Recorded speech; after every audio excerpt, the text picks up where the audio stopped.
terminally dangerous when they get inside the body. But the problem is that the current radiation risk model that is applied by all governments all over the world doesn't concede this. It bases its analysis on the health effects of Japanese people who were out in the open when the Hiroshima bomb went off. Many of them, of course, were just blown to pieces.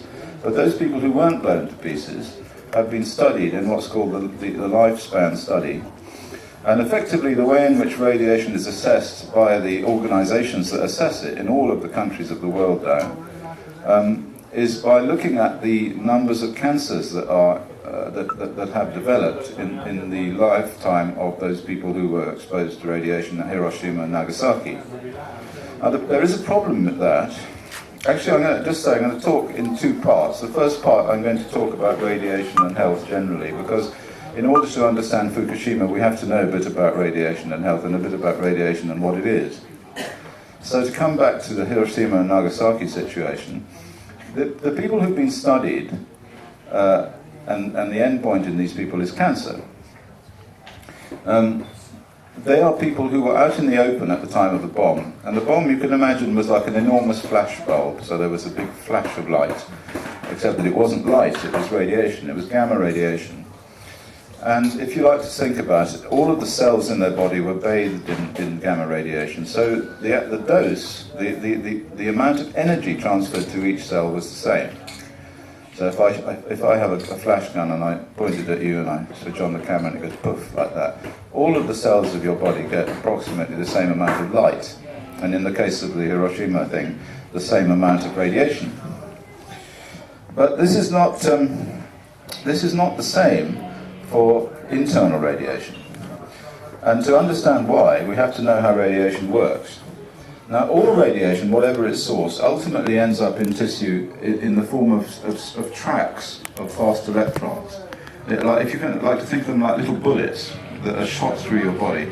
And they are like little bullets too, because when they hit tissue, when they hit critical bits of tissue, they smash into it and break it up. So they break bonds, and that's why it's called ionizing radiation. So you all know from your chemistry that all elements form molecules, and you get these molecules in the body. Most of the body is water, H2O. And so when these little electron tracks fly through the body, what they do is they break the H2O up into ions. Now, ions are like highly charged, very reactive chemical species. If you can think of them as little sparks, like little hot sparks. And these little hot sparks can cause damage to any part of the body where they occur. But the reason that ionizing radiation is so amazingly dangerous is because it can affect the DNA. It's what's called genotoxic. And the DNA on the chromosomes define what a cell does. So the reason that you're alive and that your body continues to function and that your liver continues to liver and your kidney continues to kidney is because those cells in there are doing a little job. And the job that they're doing is told them by the library of information that they have on the chromosomes. But this library of information can be damaged. It can be damaged in what's called a mutation. A mutation is when if you like, the letters in the library or the books of the library are burned, and so instead of saying the cat sat on the mat, the gene might say the cat ate the rat. And of course this change in context or this change in information can cause the cell to do something strange. Very often it just kills the cell dies, but on certain occasions the cell can then continue to replicate when it shouldn't replicate, and that's called a tumor, and then that goes out of control and you have cancer and you can die. This is a rather simplistic account of what happens, but it's good enough for our purposes, because what we're concerned to establish is that the target for radiation is the DNA on the chromosome. That's effectively the target. That's what causes the cancer, that's what causes the heart attacks, that's what causes all of the aging diseases that I was talking about earlier. Your DNA becomes smudged, if you like, and so it becomes old. It can go on to cause cancer. Now, if the DNA is the target for radiation, then it must concern us if the dose to the DNA is higher. And in the case of internal radionuclides, so if you inhale some radioactive substances, rather than standing outside and being bathed in radiation from the outside, if you actually inhale, say, a particle of plutonium or uranium oxide or many of these particles which come out of nuclear power stations when they're operating normally, If you inhale one of these, it gets lodged in your tissue somewhere, and it can cause very, very high doses to one cell or a few cells in a community of cells, but no damage anywhere else. Now, the way in which radiation is measured, the way in which it is quantified, so when we measure radiation, they'll tell you your dose is so many millisieverts or microsieverts or microgray. Now, these units, sieverts and gray, it's very important to understand, are units of energy per unit mass. I mean, I hope this is not too technical to many of you, but I'm sure some of you will understand this.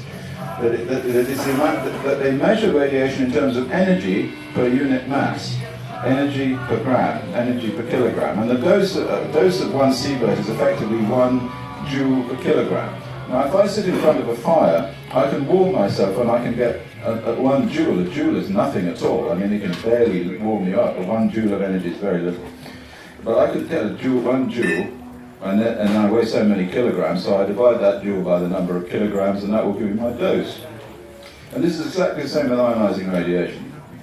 But you must see that there is a difference between sitting in front of the fire and getting, say, 10 joules per kilogram from that fire, or reaching into the fire and getting a hot coal and eating it. Now, if I do that, I get the same number of joules per kilogram, but all those joules are in one place, in my stomach, if it gets that far. And there's no dose in my leg or in my head or in my arms or anything. So I've got the same dose, but I'm dead. And this is essentially the way in which radiation has been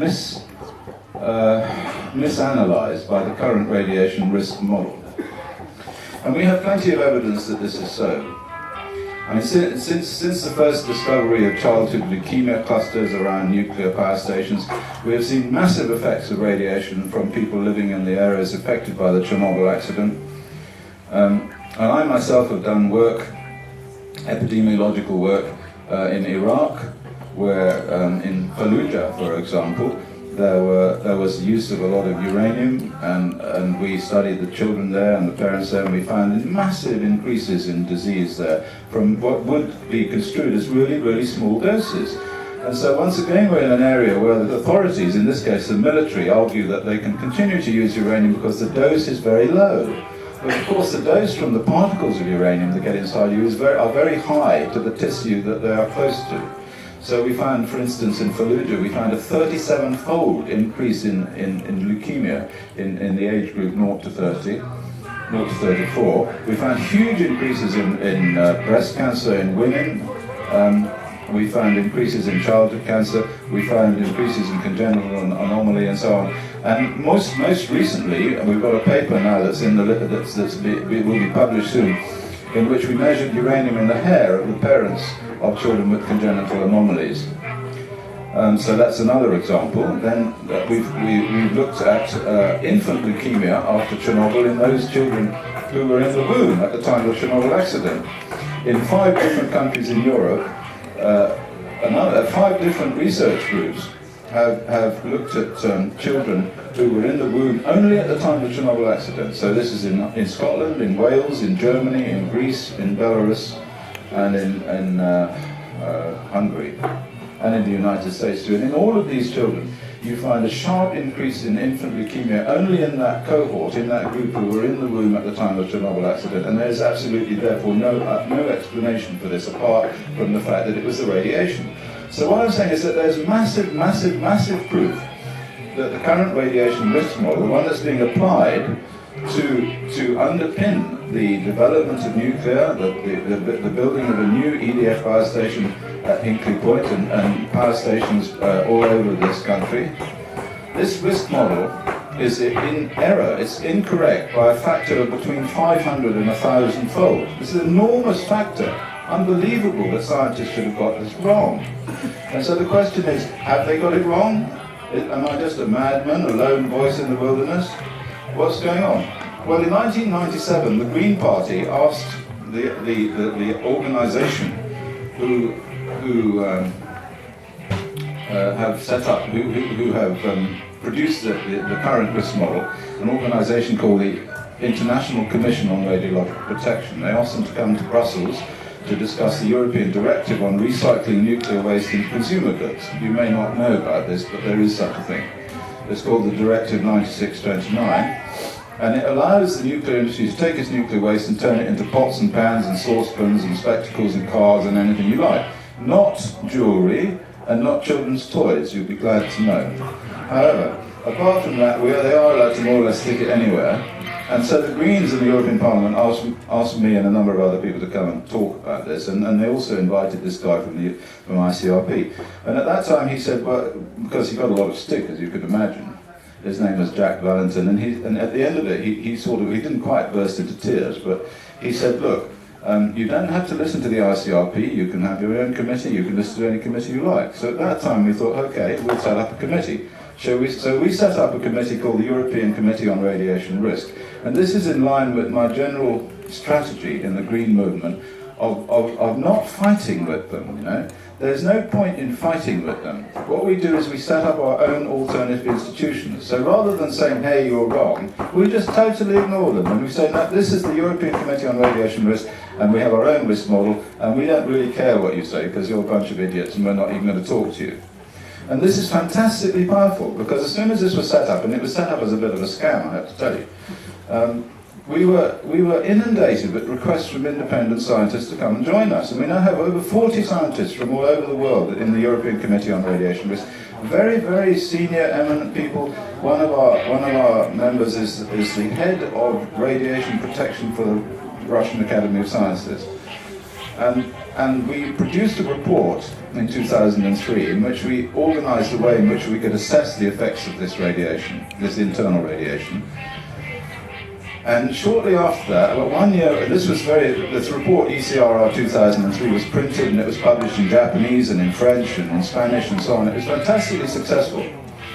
But a year after it, there was a big study done in Sweden of the health effects of the Chernobyl accident in Sweden. Very, very important study by a young man called Martin Tondell.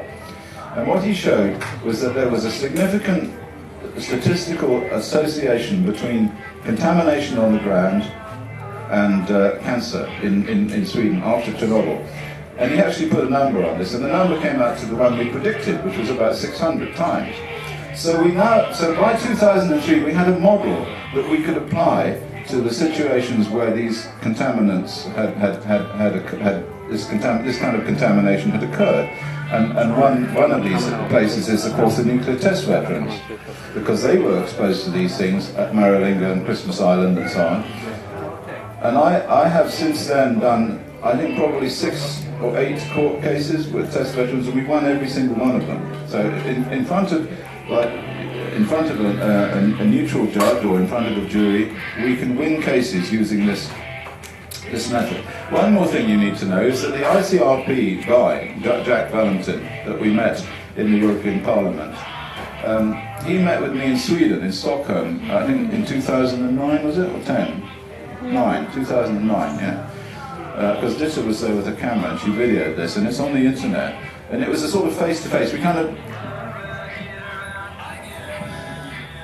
tricked him into,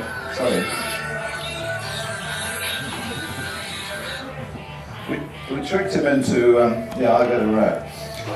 We tricked him into a confrontation situation, but in that situation he admitted that his own risk model, the one that he was the author of, and by then they produced another one in 2007, was wrong, and it could be out for internal radionuclides by a factor of 900 times. So we've kind of come full circle. We have actually destroyed the ICRP risk model. We have destroyed, through science and through reasoning and through epidemiology and other people's epidemiology, we have deconstructed, dismantled the current risk model which underpins the whole of nuclear. Now what this means, in reality, is that we are all being poisoned. It means that the substances coming out of these nuclear power stations, not just when they explode, not just Chernobyl or 3 Mile Island or Fukushima, which we will come to now, but under normal running conditions are going to kill people who live nearby, and slowly, by polluting the environment, are going to increase the illness in everyone. And there's a whole range of illnesses involved here. In fact, the atomic testing in the 60s, which was the largest injection of radioactivity into the environment that has ever occurred, and maybe up until Fukushima, actually, because we don't know yet. This this amount of radioactivity into the global environment actually caused the current cancer epidemic. So if you're looking for the cause of the cancer epidemic, which began in about 1980, it is the strontium-90 that was injected into the world atmosphere between 1959 and 63. And we know this because the trend in the cancer in countries with high rainfall, where there's high fallout, exactly follows the trend in strontium-90 contamination of milk. So we've got to the point now where I've finished that part. That part tells us all that the current radiation risk model is wrong. We have to stop nuclear power, and now let's apply that to Fukushima. Now, Fukushima was an accident that was almost inevitable. All over the country, scientists, mostly physicists, I have to say, I have a rather low opinion of physicists, because they don't actually connect with reality very often. They live in some kind of ethereal, mathematical wonderland. And it enables them to do things which are really quite insane. But they build nuclear power stations and they think they can control them, and they put these substances that are fantastically dangerous inside a metal box, and then they put another metal box around that, and then they put all sorts of complicated backup systems and rods and poles and, you know, electronic gewgaws and what have you, which they say are backup systems which stop these things from getting out. But basically they are inevitably going to get out, and when they do, they're extremely dangerous. And we've seen this happen now all over the place. There are lots and lots of minor accidents. There are quite a few not so minor accidents. There are a few pretty bad accidents. And there was a really hairy accident, which was Chernobyl, which everybody tried to cover up, incidentally. The massive increase in cancer and ill health following Chernobyl, like this I was telling you about Tom Bell, about the Swedish stuff. And eventually something bad was going to, even worse was going to happen, and it happened, and that was Fukushima. So I won't go on and on. I'm sure you've all seen the films, you've seen the explosion, you know, you've seen it all on video, and you want to know more or less what the outcome is and what we can do about it, I suppose. We have had 3 or 4 nuclear reactors in meltdown situation. Right from the beginning I thought this was going to happen, and I went on the BBC and said that this is extremely serious. And then the nuclear industry brought on a whole load of stooges saying, oh, well, you know, it's not really a problem, it's just a hydrogen explosion, and of course the pressure vessels are still intact and so on. But anyone who saw reactor number 3, which was the plutonium, which is a reactor which is running on a special fuel called MOX, mixed oxide fuel, contains plutonium. Anyone who saw that explode on YouTube will think that that cannot be a hydrogen explosion. It just blew this stuff thousands of feet up into the air, and it went up vertically. And then, of course, there's some chemical problem there, because although hydrogen is formed when the zirconium fuel rods react with water, oxygen isn't formed. Anyone who's a chemist will tell you if metals react with steam, they produce hydrogen, but then they produce the oxide of the metal. They don't produce oxygen. So you have to have oxygen and hydrogen to have an explosion. So right from the beginning I thought, not a hydrogen explosion. It's blown a whole lot of stuff up in the air. And then I discovered that actually, because there was nowhere that the Japanese had to put their spent fuel, because you know when you have a nuclear reactor, from time you burn up all the fuel, then you have a load of spent fuel rods, you have to put it in a nuclear waste repository, but they don't have a nuclear waste repository. In fact, nobody has a nuclear waste repository at the moment, although they're trying to build one in Finland and Sweden. So they store it on top of the nuclear reactor. Can you imagine a better place to store it?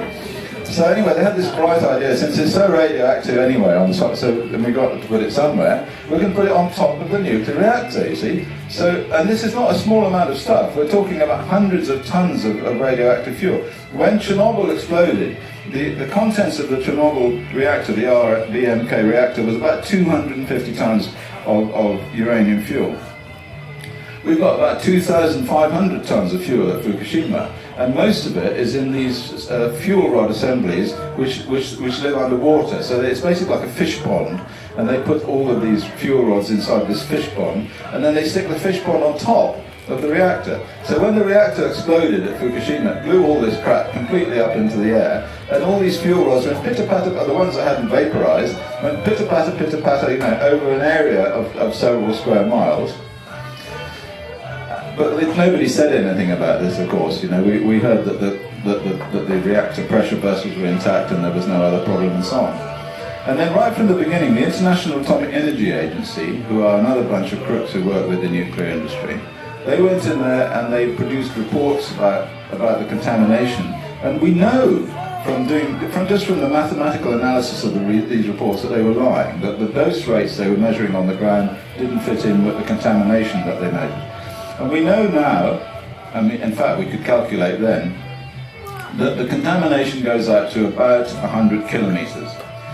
So they've taken people out of the 20 kilometre zone and then out of the 30 kilometre zone, but actually there are people living inside 100 kilometres in towns like Koriyama, which was the one that I went that I'm supporting this court case in, and and Fukushima city itself, which is about 100 kilometres, and a place called Eizu Wakazumi that I went to a couple of weeks ago with a gamma spectrometer. We know that that area is extremely contaminated.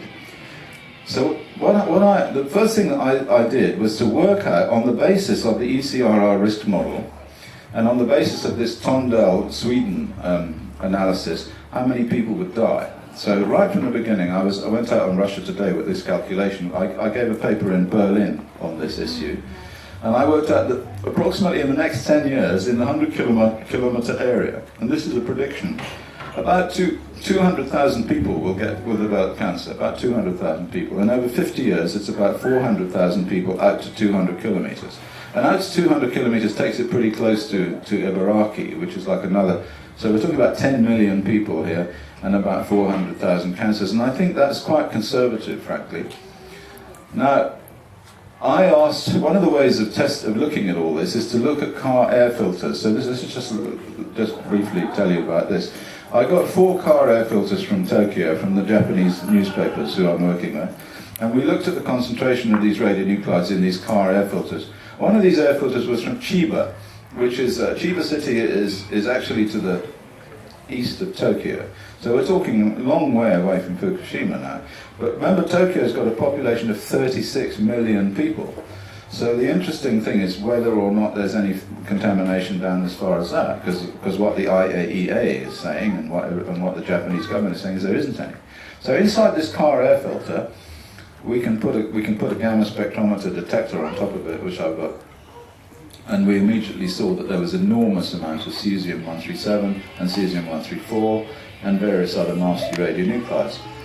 And because we know what the size of the engine of the car is, and we know how many what its cubic capacity is and what its revolutions is and how many miles it drove, because I asked them this, we can work out how much air it breathed.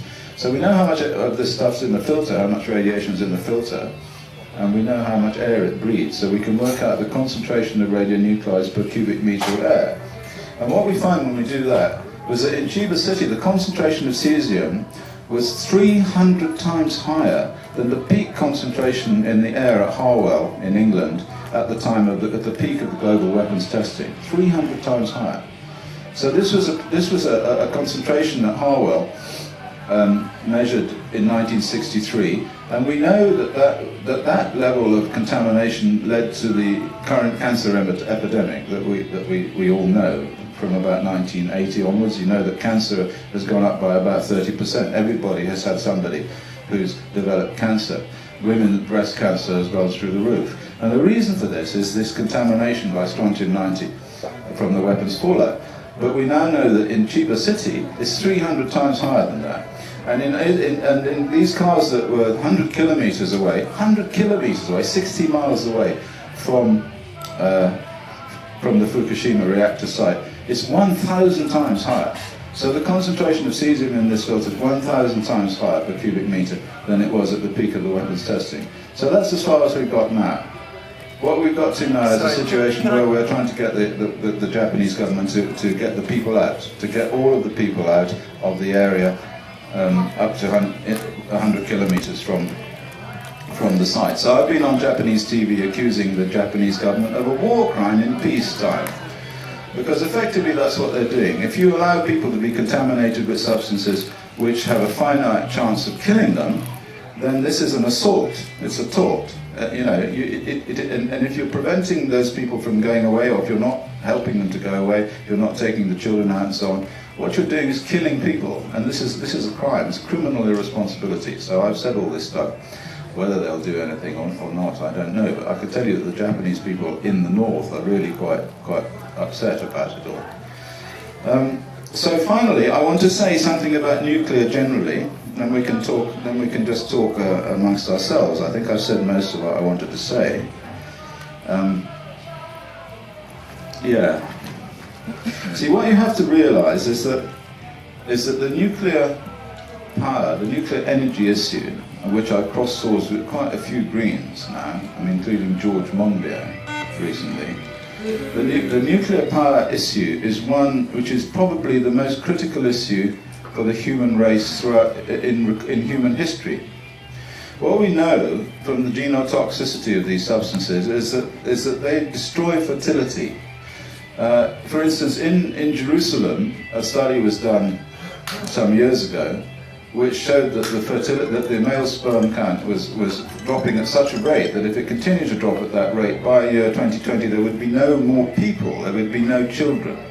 We know at the moment that there is massive reduction in fertility generally worldwide. We hear all this stuff about IVF and so on, where you stick in something and flush all the eggs out and so forth.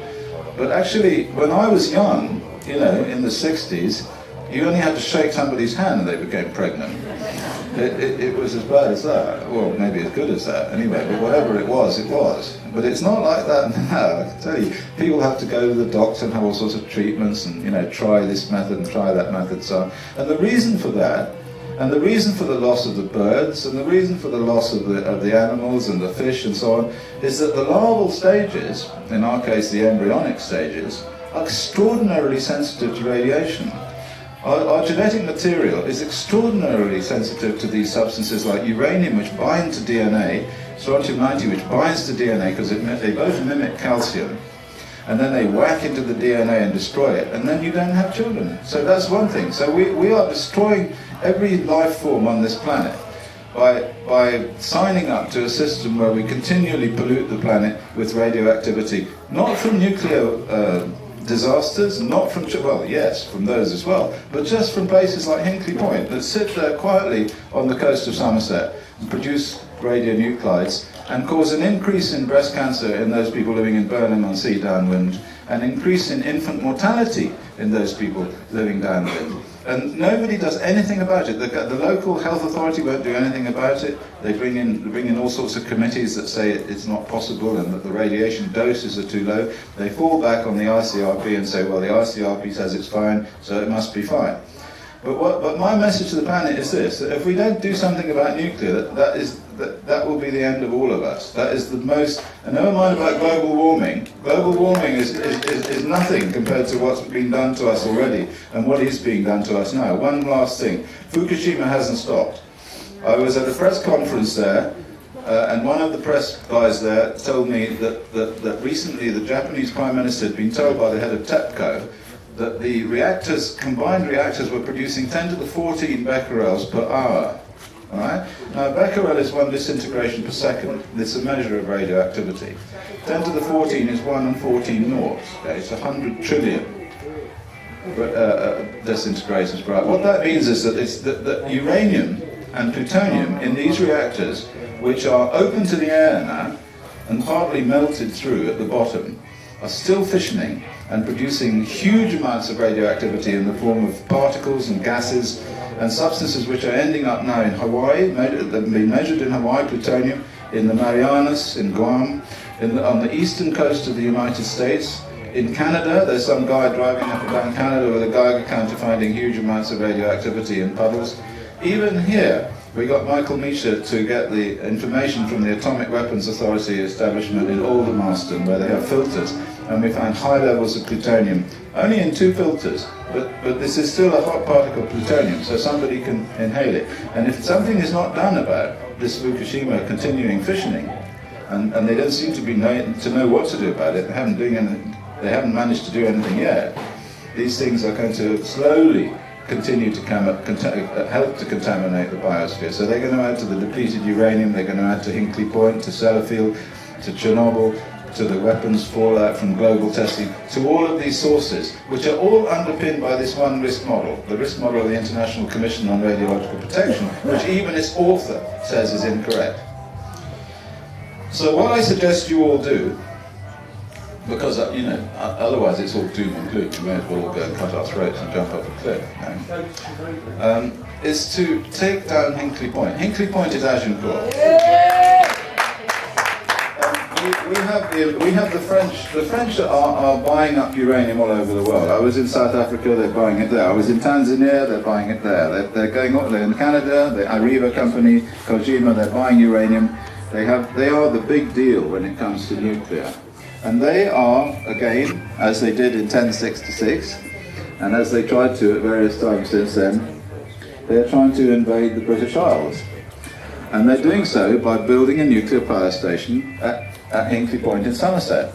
Now, the Stop Hinkley organisation, this lady will say something about this, is going to have a massive demonstration there sometime in October, is it? Anyone can tell us about it. But what I say to you is that the one thing that I have managed to show is that it's possible to change the world by direct action. And long ago in 1993, I chained myself to a nuclear power station in Wales, Trisfynydd, and because we backed up this direct action with scientific information about the dangers from this thing, they shut it down, and it's remained shut down. Right. So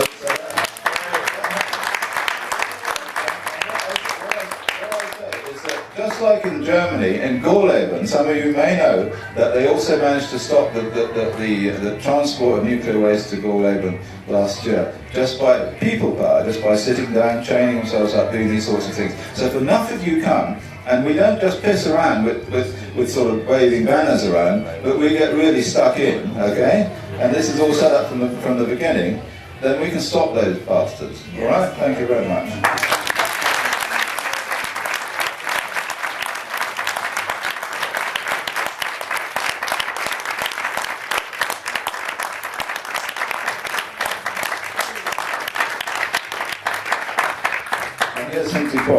Hi there, I've just nicked 5 minutes of Chris's slot just to come and talk to you all about the fact that we're organising a new campaign called Stop New Nuclear. If you care about the climate, if you care about the environment, if you care about your children, you really need to mobilise now and join us. We've got some flyers here at the front that you can come and get to find out information about the blockade.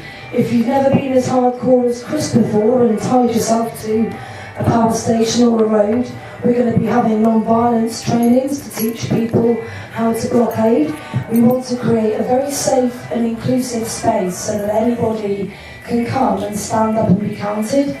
It's really, really important that we send a very clear message to the government, to the industry, to Centrica, who are in a bit of a wobble at the moment about nuclear power, to tell them that we're going to get in their way and that we're going to make it so difficult for them. Nuclear power is not a solution to climate change, it's not a solution to energy security, and it certainly isn't going to keep our lights on. We need the power that comes from the wind, the rain and the sun. We need renewable energy, decentralised energy. And we're going to be giving a proper longer talk in the Anarchist Dome over there at 5 o'clock, if any of you would like to come. But please do come and sign our petition against Hinkley, and please do come and grab a flyer, and come and join us on the 3rd of October and take the power back. Instead of sitting there saying, what can I do about it, take the power back and come and join us. Thank you.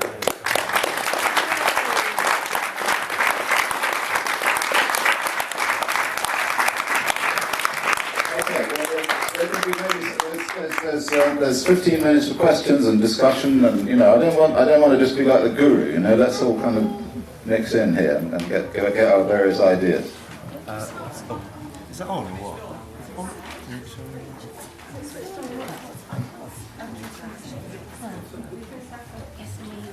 Can I just ask you this then, first of all? I'm opposed to nuclear, and I want to support the Hinkley blockade. It's really important to people in Somerset and everywhere that people come. I was interested to hear what you're saying. Basically, what I want to know is, for all of us who we don't have the science. We try and we read stuff, and at the moment, because of this turnaround by a load of people saying, hey, nuclear is actually not as bad as you think, and all the rest of it, we've got a debate going on now. I can think, well, I'm anti-nuclear, and I am for a load of reasons, even if it's just relatively toxic, I'm against it. But I don't know for sure. It's like, I want to believe that. This is what they say. You want to believe that, but actually here's the reports and they contradict that. Chernobyl, this didn't happen. There isn't leukemia clusters, all this. I read this in the papers, you know, from people whose research on other issues I trusted. So, on the other hand, we say, well, yeah, but they would say that because they all believe in nuclear power. We can't trust them. Is there what's going on there? And is the data that you're talking about actually, like, can we go online and see it? And, you know, how is it that people like George don't see what you're seeing?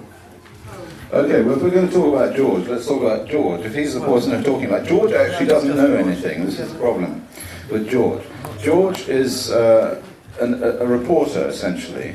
And George is coached by a chap called Malcolm Grimston, who was his chemistry teacher at Stowe. Okay?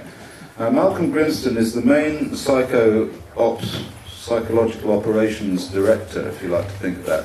If you imagine the nuclear industry, you know, rather like Winston Churchill in the war, some kind of operations room pushing things around. But Grimston is the boss. He's the guy who organises. He was taken on board. He's got a degree in psychology from Cambridge, northern guy he is, and I've known him for many, many years. And he and George are in operation. Now you have to make up your own mind about why it is that George suddenly turned around at this particular time. My own belief is Fukushima was such a blow to nuclear expansionists that they had to bring out somebody who was like a card that they'd had up their sleeve. I mean, I talked to a lot of people about this, and I think that George probably is that card. As far as you believing research, actually I have to tell you that Grimston and George and none of these people have ever done any blooming research, okay? If you look into peer review literature, if we're going to go there, you know, and actually that's what they say, we should all look at the peer review literature, and I'm not too sure about that myself, because a lot of stuff can't get into the peer review literature. And a lot of people who do this research get rubbished and kicked out of universities, like my colleague, Ole Johansson in Stockholm, and like me actually. We were kicked out of the Karolinska Institute last year. But even so, we had managed to get, my colleagues and I in the ECR, in the European Committee, have managed to get probably between us maybe hundreds of research papers into the peer review literature. Whereas George has never written anything in the peer review literature, never done any sort of research. Grimston never done any such research. They just don't have anybody of the same caliber or status as the people that we have in the European Committee on Radiation Risk. That just is just a fact. Now, if you want to look at websites where we set out our stall, if you like, the best one is a website of the Low Level Radiation Campaign, which is www.llrc.org. But what you have to realise is there is, in fact, an enormous mafia, a kind of conspiracy that goes right back to the Cold War era to cover up the health effects of ionising radiation. And in 1959, the World Health Organization was constrained into an agreement with the International Atomic Energy Agency, both of them agencies of the United Nations. And about that time in 59, doctors were beginning to get worried about the concentrations of strontium in milk and the effect on babies, and the leukemia rates were going up. And in order to stop the doctors whistleblowing or doing research or whatever it was, the UN set up this agreement with the IAEA and the WHO, and that agreement is still in force. And that's the reason why the WHO didn't do anything after Chernobyl. And there's still this enormous cover-up of the health effects of low-level radiation controlled by the nuclear industry. People say, I don't believe in conspiracy theories, but actually this is a real one. There is a conspiracy to cover up the health effects of low-level radiation, because it is so monstrous. I'd just like to say that I've worked as a scientist. I've got a PhD in climate change. I've got a physics degree where I've also got a physics degree where I specifically studied low-level radiation. And I came at it, my attitude originally was I was strongly against nuclear power, but from actually studying it, from looking at the research, from being part of it, a lot of the scaremongering about low-level radiation, it is scaremongering. It's all about comparative risk. Any energy production gives risk on different scales. And to give you a comparison, to take a cabbage or a cup of coffee out of a physics department is against the law because it is low-level radiation. It's a high level of iron and other elements in it, and it's a scaremongering. It's radiation is a toxic chemical. What's happened in Japan? There's radiation. It's just a toxic chemical. And it's nasty. It's done some damage. But really, to get into perspective, what's happening with climate change? The shit is going to really hit the fan. We're talking the lack of oil. We're talking we're not going to be able to feed I think we get the point. Thank you. Perhaps you can talk to somebody else now. I mean, I can cut. We just have to That's the real disagree. problem. Right? You're right. As in nuclear problem. What the problem is with nuclear power is the high level radiation, the high level waste. You're wrong. That they don't know how to bury it. There was no safe place. This is the danger with nuclear power. It's not the low level radiation. Okay. It's the not knowing what to do with the high level radioactive waste. And this is. All right. Thank you very much. Yeah. You should actually give that. So can you give that to Richard? After him then. Yeah? Well, you and then him, right? Yeah. Oh, hello. Hi, Chris. I do work on climate change, and so in regards to these last ones, I just want to say I'm not hugely pleased with your answer, because from the point of view of those of us who are not experts, the reason we know that climate change is a problem is because we look to the scientists or the people who are specialists. I work on it.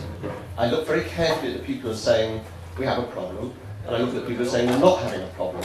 Sure, I look at their vested interests, but I also look at their scientific credentials and credibility. On the effects of internal radiation, I'm having to do a similar thing because I've got no specialism there. So your credibility is very important, and I don't want to labour the point. I know other people want to ask the question, but I do want to say it seems that there's more than just a few people disagreeing with you, but there is a huge split between the scientific establishment, who is disagreeing with you, and you and a group of people outside who are saying that there is a huge problem from ingested radiation. I wonder if you could refer to the the Committee on the Investigation of, what's it called? I made that up. Kabare. Yeah, Kerry. Yeah, Committee for the Examination of Radiation Risks of Internal Emitters. Yeah. They strongly disagree with you, don't they? So, No. they don't. Well, bring us out this point. Explain to us, please, where this split comes. Because, as I said, those of us who are not experts have to go along with the scientific expertise. So, why is there this huge split? Banksters. I think I have to say that the reason that there's this huge split is because there are people who are paid to say that low-level radiation is safe. Essentially, it comes down to that. If you're talking about the Cherry Committee, Michael Meacher set up this committee in order to examine the health effects of internal radionuclides, and the remit of the committee was to look at the health effects of low-level radiation, and we had people from, because it was the idea to have an oppositional committee with transparency, in which there would be two responses. So there would be a final report in which both sides were covered. So the people who said it was dangerous would say why it was dangerous, and the people who'd say it wasn't dangerous would say why it wasn't dangerous, and this would define studies which would then show whether it was dangerous or not. All right? I mean, this seems quite reasonable, I think, don't you? So we set up this committee, and it ran for about 3 or 4 years, and it came to the end. And at the end, there were certain things we agreed about. External radiation, we agreed that was okay, but for internal radiation, we disagreed. Now, at that point, according to the remit of committee, there should have been 2 reports. There should have been a report in which the reasons for were given, and the report in which the reasons against were given. But what happened was at that point, the 2 studies which were going to define this, and the main one was a study of Bradwell-on-Sea, where there was an increase in breast cancer close to the nuclear power station, and there was another study of the children with leukemia according to whether their parents were born at the time of the global testing or not. Okay, so there were these 2 studies that were defined, and at that stage, because they realized at that point that those studies would be lost by the establishment, they sacked Michael Meacher. Blair sacked Michael Meacher, and he brought in another guy called Elliot Morley, who is in jail at the moment, incidentally. Okay? This guy, Elliot Morley, was the new Environment Minister, and he said that we're not going to have a report where both sides are listened to, and if you try to put your report into this, you know, the people who believe it's dangerous, that's me and Bramhall, as it was at the time, if we were going to put our side of the issue into this report, then it would be considered to be something that was legally actionable, and members of the committee could lose their houses. So at that point, the committee said, well, we're not going to lose our houses, so we can't allow you to produce this report. And so the report wasn't produced, so we had to produce our own report at that time. So this gives you an example of the level of skullduggery and monstrous manipulation that takes place. Elliot Morley was subsequently arraigned, sent to jail for fiddling his expenses. He was a monstrous man, you know. So this is the problem that we have. So the government, because you disagreed with you, I'm not quite sure what else I can say here.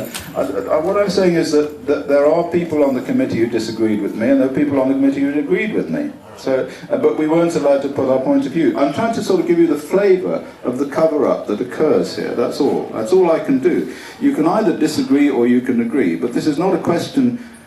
This is not a question of faith, you know. This is not a religion. There is actually evidence out there, and if you read the reports that there are in the literature, because you can do this, you're an intelligent guy, you can go and you can look at all this stuff and work out for yourself whether there's an increase in ill health in people being exposed to these things or not. But you'll find that I'm right.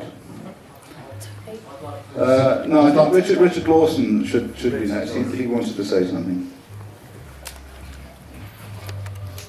I just wanted to cut in very quickly here, because there is obviously it's an enormously complicated area, and many good people have different points of view. There is one thing that cuts right across the complexity, and that is the question of nuclear insurance.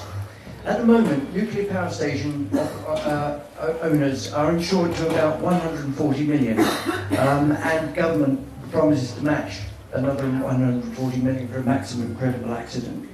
Now that is less than a fraction of 1% of a major Fukushima Chernobyl type accident.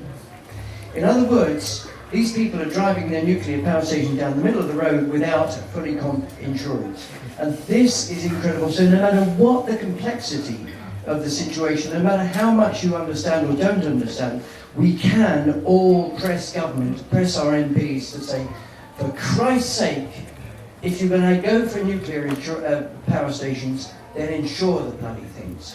And by insuring them, that will put a premium on nuclear electricity, which will almost certainly take it out of what is economic. So it's a very, very complicated subject, but there is a simple thing: ask your MP to get it insured. Thank you.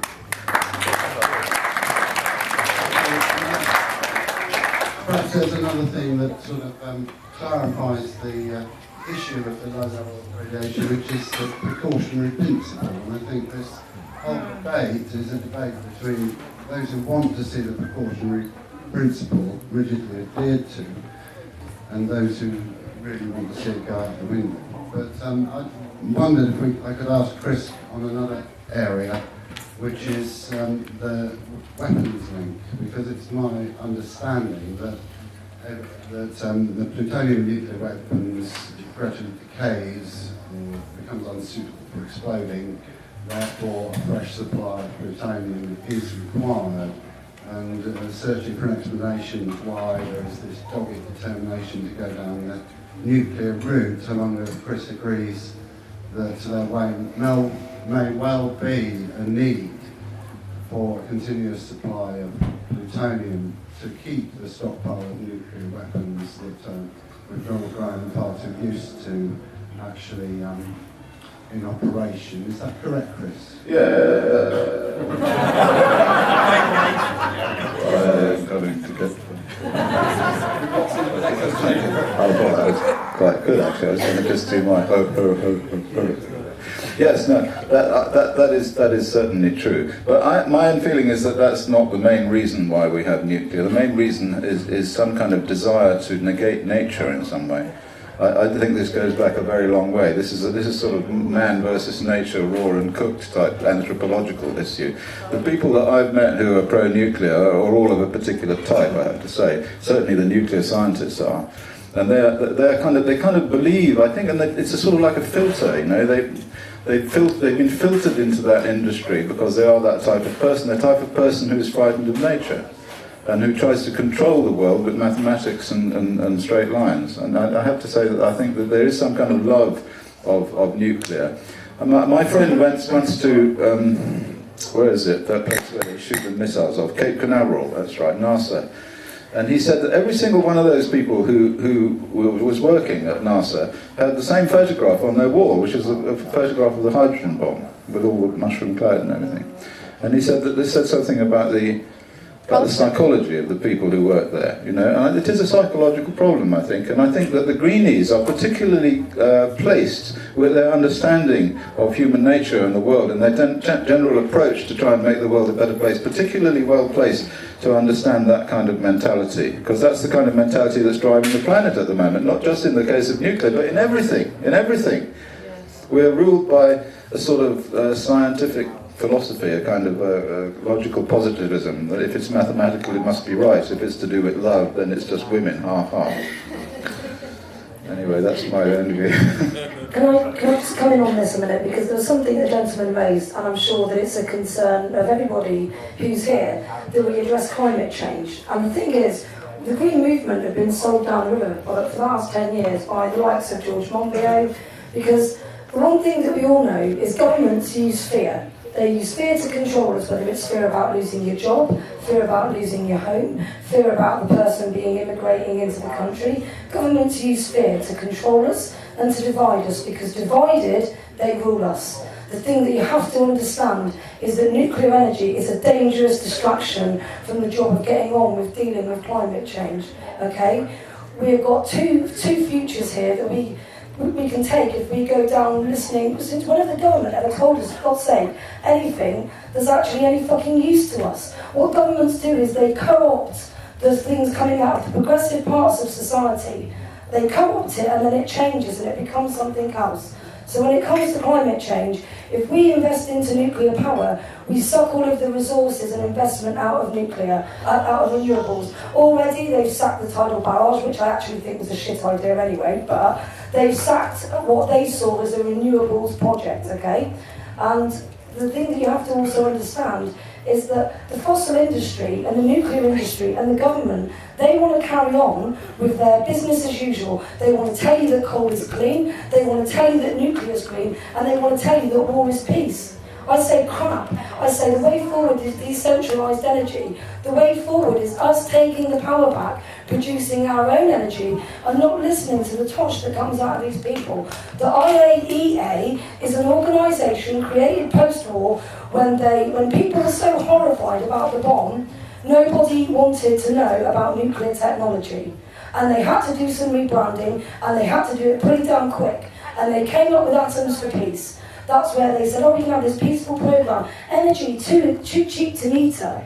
Okay? The IAEA was born out of that. It's an organisation to promote nuclear energy. It is not a nuclear watchdog. That is a load of crap. It has an agreement with the World Health Organization where neither of them will publish anything without the other. That effectively vetoes the WHO. The WHO cannot talk about the research. There have been over 30,000 peer-reviewed studies conducted on the effects of Chernobyl. This isn't just about Chris's credibility, whoever said that. Actually, there are people like Alexei Yabrakov, the guy who published that Monbiot is trying to do down, saying that this work isn't peer-reviewed. It doesn't need to be peer-reviewed in America. It's published in the annals of the New York Academy of Sciences because it is already work that is already peer-reviewed. You go and stand there with a mother from Fukushima, you go and stand there with people in Chernobyl who's, I just can't even begin to tell you what a grotesque way it is to die and what a grotesque way it is to live. How fucking dare we do this to ourselves and to each other? I'm sorry, but if we're really serious about climate change and about having a future, nuclear is not the way forward. We need to get together, not be divided about this stuff. We need to get clever.